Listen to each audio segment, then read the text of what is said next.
চল করছি। হ্যাঁ এই ফল তিনটাতেও মানে এই ফল তিনটাকে আপনারা তো সকলেই চেনেন।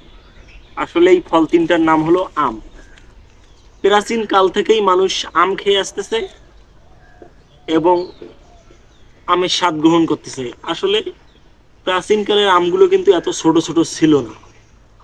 আসলে বাংলাদেশের মানুষ আম খায়, কোনো কিছু নিয়ে গবেষণা করে না। আসলে বাইরের দেশের মানুষ গবেষণা করে, সেটা নিয়ে আর কি বাংলাদেশের মানুষ একটু মজা করে।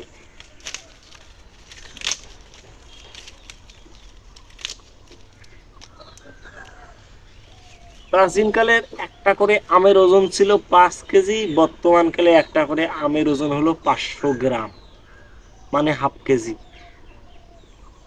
আগে আমের গাছের তলে মানুষ মুততো, হাঁকতো, তাই আগের আমগুলো বড় হতো। এখন বর্তমানকালে লেট্রিন বাথরুম অনেক কিছু বেড়াইছে, আমের গাছের তলে সার পায় না। এখন গরুর গোবরও বর্তমান আমের গাছের তলে পড়ে না। সাকিব, তুই যে ক্যামেরাটা ধর, এখন নির্দেশ আসুক। ক্যামেরা কাট দিস না, চলুক দে, সাকিবের হাত দিয়ে তুই আয়, চালুই থাক। ওইটা সব দেশ তুই আয়, বস, নিচে বস। আসলে আমার ভিডিওর আগে যাকে দেখলেন সে হলো আমার ভিডিওর একজন স্টাফ। এ হলো আমার একটু আগে ক্যামেরাম্যান ছিল। আসলে আমরা এই মোট 3 জনে মিলে ভিডিও বানাই।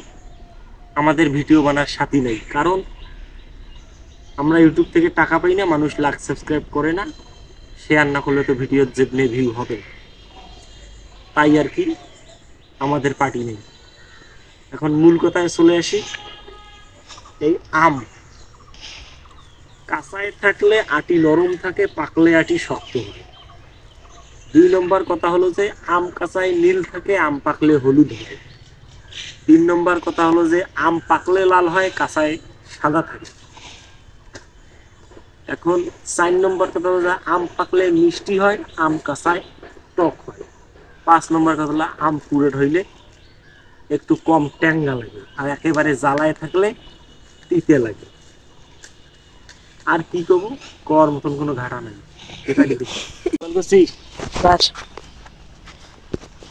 চালু হয়েছে, চালু কর।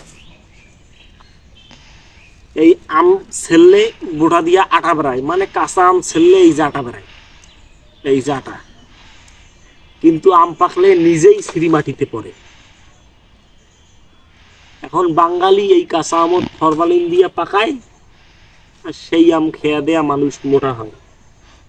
এখন নির্দেশ, তুমি একটু ক্যামেরাটা ধরো, সাকিব মোবাইলটা সাকিবের হাত থেকে যাও, তাড়াতাড়ি যা।